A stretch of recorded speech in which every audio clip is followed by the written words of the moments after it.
आकडा त्याच्यात गुजरातीमध्ये लिहिलेला आहे, अक्षर मराठीत लिहिलेलं आहे. बँका तो धनादेश स्वीकारत नाही, शेतकरीची कापणे नगाव देवबावणे नाडो द्या हा कोणाचा मूर्खपणा?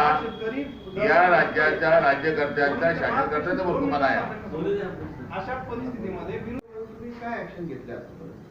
आमची त्याच्यावर चर्चा झालेली आहे आणि आता आम्ही तो एकच विषय नाही, पण या सरकारने जेवढं काही शेतकऱ्यांचं नुकसान केलं आहे, मुळात संभाजी ब्रिगेडने एक राजकारणात येताना घोषवाक्य जाहीर केलेले, कदाचित तुम्ही ऐकलं असेल, दारूमुक्त गाव आणि शेतमालाला हमी भाव. शेतकरी नोटांमुळे साबीरबाई, हमीरबाई, जावेद, सर्व सन्माननीय माझे पत्रकार बंधूंनो, खरं म्हणजे चलनातून 1000 आणि 500च्या नोटा या बाद करण्यात आल्या. बंद करण्याचा जो निर्णय पंतप्रधानांनी घेतला 8 नोव्हेंबरला, तेव्हापासून तर आजपर्यंतच्या क्षणापर्यंत आज आपण बघितलं की देशामध्ये आर्थिक अशी अराजकता अशी पसरलेली आहे.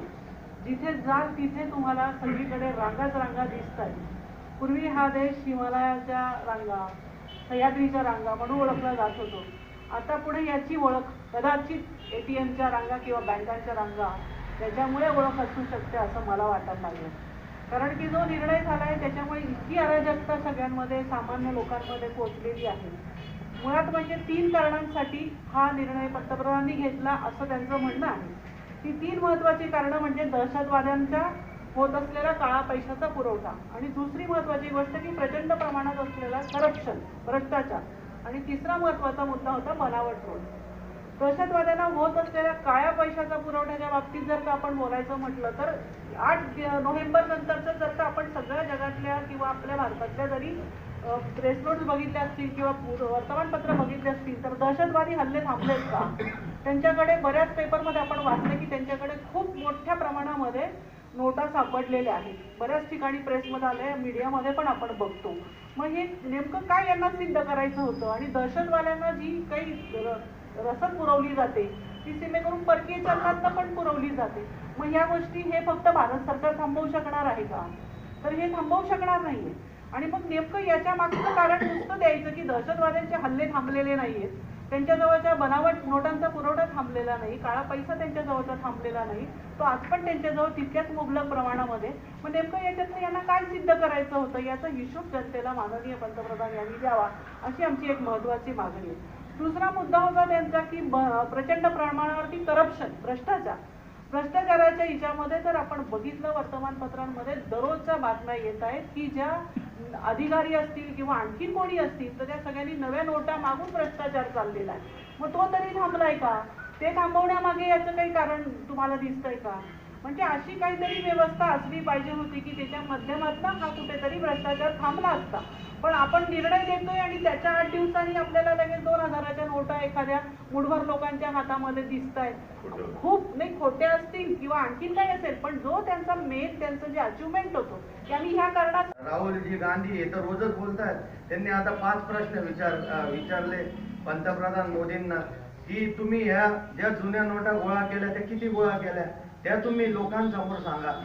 तुम्ही ज्या ठिकाणी रेड केल्या त्या ठिकाणी तुम्हाला किती पैसे, काय पैसे किती मिळाले, किती सोनं मिळालं ते तुम्ही लोकांजवळ सांगा. तुम्हाला किती दिवसात 100च्या, किती दिवसात 500च्या नोटा देणार आहेत? 2000च्या नोटा त्यांनी काढून टाकल्या. 500 आणि 100च्या नोटा ह्या त्यांनी अजूनपर्यंत जास्त प्रमाणात आपल्याकडे वितरण झालेल्या नाही. 500च्या नोटा आपण फार तुरळक बघतो. धुळ्यात तरी, धुळे जिल्ह्यात, नाशिक आणि पुण्याला तरी थोड्याफार सापडतात, पण धुळ्यात तरी मला वाटतं नोटा बघायला मिळालेल्या नाही आपल्याला. 500च्या फार क्वचित मिळालेल्या आहे. आता पण ATM मध्ये जर आपण गेलो तर 2000ची नोट निघते, 100च्या नोटा ह्या निघतच नाही. मी आता 8 दिवसापूर्वी ट्रेझरी ब्रांचचे मॅनेजर आहेत त्यांच्याकडे गेलो होतो मी मुद्दामून आणि त्यांना विचारलं की म्हटलं आपल्याकडे 100च्या नोटांचा तुटवडा का बरं वाटतोय, 2000ची नोट निघते. तर त्यांनी असं सांगितलं, म्हटलं 500ची नोट तर बघायला पण नाही मिळाली.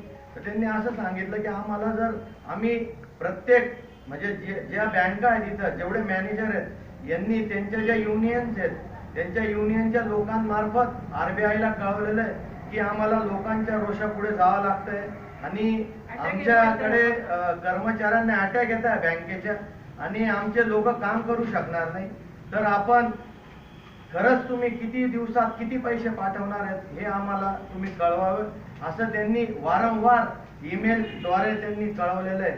तरी आजपर्यंत आपण बघतो की या ठिकाणी आपल्याला ज्या लाईनी आहेत, आता मी धरणगावला गेलो होतो, येताना मुक्तीला पाहिली लाईनच लाईन होती शेतकऱ्यांची, सगळे टोपी धोतरवाले आणि नेहरू शर्टवाले असेच लोक, म्हातारे लोक मुक्तीच्या बँकेजवळ रस्त्यावरच सेंट्रल बँक आहे तिथं पाहिलं मी फागण्याला सुद्धा पाहिलं, फागण्याला पण तशीच परिस्थिती होती.